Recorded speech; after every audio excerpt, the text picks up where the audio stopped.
ارشاد ہوتا ہے بے شک ضرور ہم اپنے رسولوں کی مدد کریں گے اور ایمان والوں کی دنیا کی زندگی میں اور جس دن گواہ کھڑے ہوں گے. سبحان اللہ. اللہ رب العزت ارشاد فرماتا ہے بے شک ضرور ہم اپنے رسولوں کی مدد کریں گے. اللہ رب العزت کا یہ فرمان ہے نشان ہے بے شک ضرور ہم اپنے رسولوں کی مدد کریں گے اور ایمان والوں کی. یہاں پر دیکھیے 21 آپ نوٹ کیجیے. اللہ رب العزت ارشاد فرماتے ہیں بے شک ضرور ہم اپنے رسولوں کی مدد کریں گے. جتنے بھی اللہ رب العزت نے نبی بھیجے رسول بھیجے اللہ رب العزت سب کی مدد فرماتا ہے. پلس کیا ارشاد فرمایا ایمان والوں کی اور ایمان والوں کی جو ان پر ایمان لاتی ہیں اللہ ان کی بھی مدد فرماتا ہے. اگر اللہ رب العزت مدد نہ فرماتا تو جو 313 جنگیں بدر میں تھے اور ہزاروں کی لشکر پر بھاری پڑے کیوں بھاری پڑے کیونکہ اللہ رب العزت نے مدد فرمائی. جب جنگ بدر کا اعلان ہوا تھا اللہ رب العزت نے 1000 فرشتے بھیجے. پھر جو ہے جبرائیل علیہ السلام حاضر ہوتے اللہ رب العزت کے حبیب صلی اللہ علیہ وسلم سے عرض ہوتے یا رسول اللہ رب العزت آپ کو سلام فرماتا ہے. سبحان اللہ. اور 2000 فرشتے بھیج رہا ہے. سبحان اللہ. پھر تیسری مرتبہ جبرائیل علیہ السلام حاضر ہوتے اور خوشخبری دیتے اللہ رب العزت 3000 فرشتوں کو بھیج رہا ہے. تو اس طریقے سے رب تبارک و تعالی نے 3000 فرشتے جنگ بدر میں بھیجے اور 313 یہ تھے 3000 فرشتے نازل ہوئے اور اللہ رب العزت نے جنگ میں کامیابی عطا فرمائی. اللہ رب العزت اپنے رسولوں کی مدد فرماتا ہے اور ایمان والوں کی مدد فرماتا ہے. اگر آج ہمارے پاس ایمان ہے آج ہمارے پاس ایمان کی دولت ہے ہم سے بڑا امیر کوئی نہیں. آپ کے پاس اگر ایمان کی دولت نہیں ہے تو آپ سے بڑا کوئی غریب نہیں. آپ کے پاس ایمان کی دولت ہے اللہ اور اس کے رسول کا ساتھ ہے آپ سے بڑا کوئی امیر نہیں. آپ سے بڑا کوئی امیر نہیں ہو سکتا ہے کیونکہ سب سے بڑی دولت سب سے بہترین چیز اگر کوئی ہے تو وہ ایمان ہے. اگر ایمان نہیں ہے تو کچھ نہیں ہمارے ساتھ کیا جائے گا. قبر میں ہماری دولت تو نہیں آئے گی. قبر میں ہمارے اصلی اقربا رشتہ دار تو نہیں آئیں گے. قبر میں ہمارے ساتھ کچھ اور سرمایہ تو نہیں آئے گا سوائے ایمان. اگر ہمارے پاس ایمان ہے تو قبر میں ہمارے ایمان جائے گا. قبر کے ساتھ ایمان جائے گا نا انشاءاللہ تبارک و تعالی اس کا بیڑا پاک ہوگا. اللہ رب العزت اسی کی مدد فرمائے گا اسی کے لیے اس کے رسول مدد فرمائیں گے جو رسول کریم صلی اللہ علیہ وسلم پر ایمان لاتے ہیں. ایمان کی طاقت وہ طاقت ہے چاہے وہ 1 میں بولے چاہے وہ 1000 میں بولے چاہے وہ لاکھ میں بولے چاہے وہ کروڑ میں بولے ایمان والا ہمیشہ بلند رہا. جس کے بعد ایمان نہیں وہ بیکار ہے.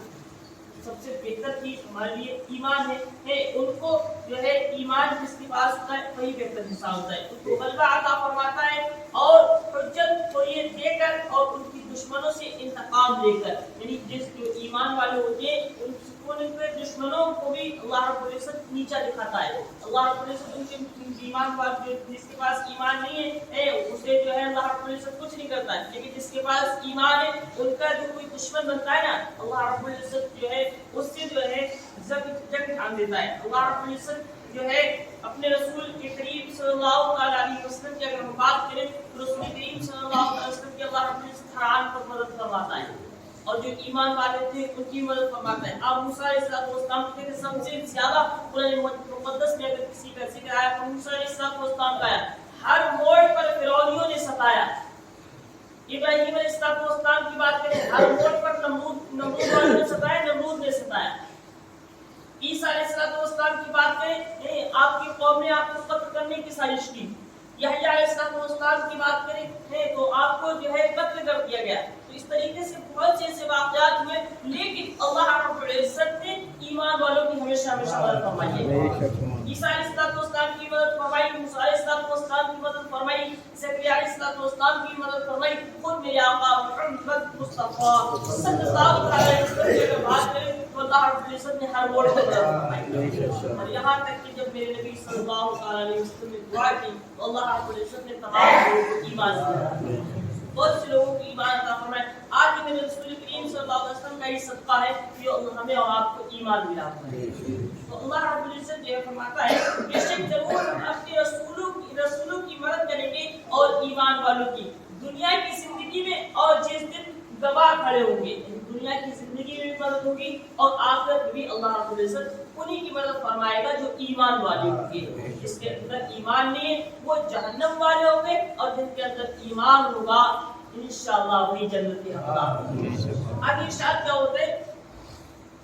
یوم لا ينفع الظالمین معذرتهم ولهم اللعنة ولهم سوء الدار. جس دن ظالموں کو ان کے بہانے کچھ کام نہ دیں گے اور ان کے لیے لعنت کی اور ان کے لیے برا گھر.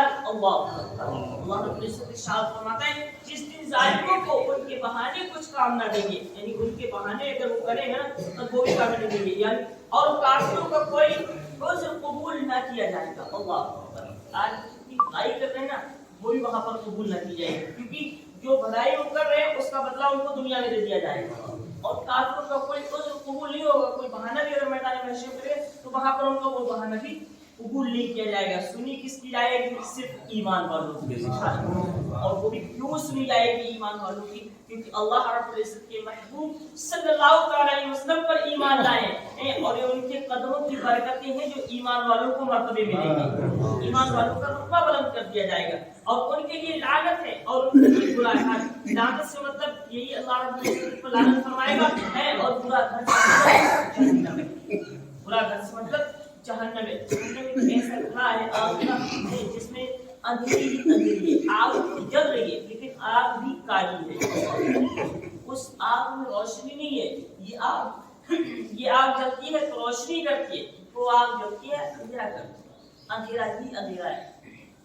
جہنم میں آپ سوچیں گی آگ جلے گی تو روشنی ہوگی، ایسا نہیں ہے. جہنم میں کسی کو کھانے کو دیا جائے گا کھانے کو بھی وہاں پر دیا جائے گا، لیکن کھانے کے لیے دیا جائے گا ایک زہریلا پھل دیا جائے گا جسے پورا نہیں ہوتا ہے، پورے ٹائپ کا پھل دیا جائے گا. اگر بھوک لگے گی اس کو بھوک کے بارے اگر مانگے گا تو اس کو وہی کھانے کے لیے کانٹے دار پھل دیا جائے گا. اور اگر پیاس لگے گی تو گلے میں لگ جائے گا تو پانی دیا جائے گا پینے کے لیے، تو پینے کے لیے پانی نہیں دیا جائے گا بلکہ پیپ دیا جائے گا. اس وقت کیا عالم ہوگا؟ اگر سوچے تو صحیح، ہمارا اگر ایمان ہاتھ سے چلا گیا پھر ہم کہاں جائیں گے؟ اگر ایمان ہاتھ سے آتا ہے تو ہم جہنم میں جائیں گے، اور اگر ہمارے پاس ایمان محفوظ ہے انشاءاللہ تبارک و تعالی ہم جنت کے حقدار. آج بہت سی پھر بات وہی گھما کر آتی، آج بہت سے ایسے لوگ ہیں جو ایمان کے لٹیرے گھوم رہے ہیں. آج بہت سے لوگ ایسے کام کرتے ہیں جس کی وجہ سے ایمان کمزور ہو جاتا ہے، ہمارا ایمان چلا جاتا ہے. اب ہمیں سوچنا چاہیے ہم یہ دنیا میں خرافاتیں کر رہے کہ ایسا نہ ہو کہ مرتے وقت ہمارا ایمان بھی چھین لیا جائے. آج ہم دوستی بہت نبھاتے ہیں، ہم سوچتے ہیں ہمارا یہ دوست ہے نا، اس کی بات اگر ہم مان لیں تو ہمارا ہو سکتا ہے دنیا میں فائدہ ہو جائے. میں یہ ماننے کو تیار ہوں کہ ہو سکتا ہے دنیا میں فائدہ ہو جائے، لیکن اگر آپ اس دوست کی بات مانتے ہو نا اور وہ غلط رائے دیتا ہو، وہ دوست نہیں ہوتا جو غلط رائے دیتا. دوست وہی ہوتا ہے جو اچھی رائے کو دیا کرتا ہے. آج بہت سے لوگ اگر کہہ دو جیسے بات کر لیں تھوڑی سی دیر کے لیے ڈی جے اور بینڈ والی کی کر لیں یا آتش بازی کر لیں. ہمارے محلے میں آج اتنے پٹاخے بول رہے ہیں جو ہندوؤں کے محلے میں نہیں بولتے. ابھی دیوالی نہیں آئی لیکن اس کے باوجود ہمارے محلے میں بول رہے ہیں. ہمارے لوگوں کو بلا رہے ہیں اور تو نہیں بلا رہے کہ آتش بازی حرام ہے، تو ہمارے ہی بلا رہے ہیں. اگر ان سے کہہ دو نا تو ان کے ماں باپ بھی کھڑے ہو کر ہنسنا شروع کر دیتے ہیں. ارے بچے ہیں ٹھیک ہے بچے ہیں، لیکن اس کے ذمہ دار ان کے ماں باپ ہیں، اس کے ذمہ دار ان کے والدین ہیں کہ وہ منع نہیں کر رہے ہیں، انہیں بھی یہ بتایا بھی جا رہا ہے اور پیسہ بھی دے رہے ہیں. اللہ ڈی جے اور بینڈ والے کی بات کی ہے، ابھی تک مجبور ہو گئے کیا کریں، بچے ہیں نہیں مانے. میدان محشر میں کیا یہ حضور ثابت کر سکتے ہیں بات مانی جائے گی کہ مجبور تھے ہم؟ یہ بات نہیں مانی جائے گی کہ مجبور تھے. ارے دوستوں نے لگا لیا، ہمیں تو معلوم بھی نہ تھا. تمہیں نہیں پتا کیا بات کرتے ہو، گھر میں بات بج رہا ہے، ہمارے محلے پڑوس والے سن رہے ہیں، 50 من پورا آواز جا رہی ہے، مسجد کا خیال نہیں ہے، اذان کا وقت ہے اذان بھی ہو رہی، نماز کا وقت ہے نماز بھی ہو رہی، اس چیز کا کوئی خیال نہیں، پڑھتے ہی نہیں، انہیں پتا کیا ہے کس ٹائم نماز ہو رہی. اور اگر کہہ دو تو مجبور تھے کیا کریں، نہیں مانے. میرے بھائیو یہ عذر جو ہے میدان محشر میں نہیں چلے گا، یہ عذر جو ہے وہ قبر میں نہیں چلے گا، اللہ رب العزت اس عذر کو نہیں سنے گا، آپ بھی اس کی ذمہ دار ٹھہرائے جائیں گے، ہم بھی اس کی ذمہ دار ٹھہرائے جائیں گے، جو جو اس میں شریک ہوگا سارے کے سارے اس میں ذمہ دار ٹھہرائے جائیں گے۔ لیکن ہاں اگر آپ منع کرتے ہو، آپ اپنے حق سے بری ہو، اللہ تبارک و تعالیٰ کی بارگاہ میں کھڑے ہو کر کہہ سکتے ہو اے اللہ ہم نے منع کیا تھا، میں اپنے حق سے بری تھا، یہ نہیں مانے تو یہ جانے۔ اللہ تبارک و تعالیٰ پوچھے گا کیا تمہیں یہ کسی نے بتایا نہیں تھا، کیا تمہیں کسی نے بتایا نہیں تھا کہ یہ حرام ہے، کیا تمہیں کسی نے بتایا نہیں تھا یہ غلط ہے؟ تو رب تبارک و تعالیٰ کے سامنے اگر جھوٹ بولنا چاہیں گے نا تو جس نے بتایا ہوگا اس کے سامنے کھڑا کر دیا جائے گا، کیا اس نے نہیں بتایا تھا؟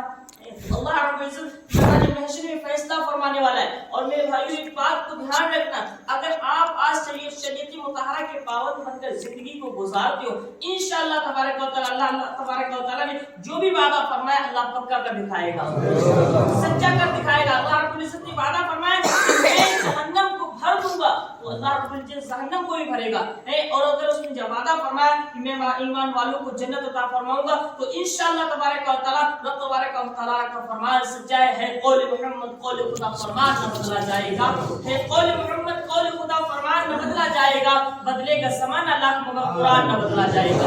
اس نے فرمایا کہ میں ایمان والوں کو جنت عطا فرماؤں گا تو انشاءاللہ رب العزت اللہ تبارک و تعالیٰ جو ہے میں ایمان والوں کو جنت ضرور عطا فرماؤں۔ اللہ رب العزت نے وعدے فرمائے، وہاں پر یہ مجبوری نہیں سنی جائے گی۔ اگر ہم چاہتے ہیں کہ ہمیں اللہ رب العزت کامیابی عطا فرمائے تو اللہ رب العزت کی جو فرمان ہے، اللہ اور اس کے رسول کا فرمان ہے، ان پر عمل کرنا بھی ہوگا۔ اگر آج ہم کامیابی چاہتے ہیں تب آپ سوچیں، ایک چیز اور بتا دوں کہ آپ بہت سے لوگ یہ بات سوچ لیتے ہیں کہ اگر ہم یار ان کو منع کرتے ہیں تو ہماری کمزوری ہو رہی، نہیں، دین کے معاملے میں کمزوری نہیں ہوتی ہے۔ اگر آپ دین کی بات بتاتے ہو تو اللہ رب العزت آپ کی عزت لوگوں میں بڑھا دیتا ہے اور آپ کو ہر قدم کامیابی عطا فرماتا ہے۔ سچائی کا ساتھ ہونا چاہیے، اگر سچائی کا ساتھ نہیں ہے، ایمان کی بات نہیں، دین کی بات نہیں، اگر آپ اس میں انٹرفیئر کرو تو بات الگ ہے، اور دین کی بات ہے لوگ ماننے کو تیار نہیں، آپ بالکل انٹرفیئر کر سکتے ہو۔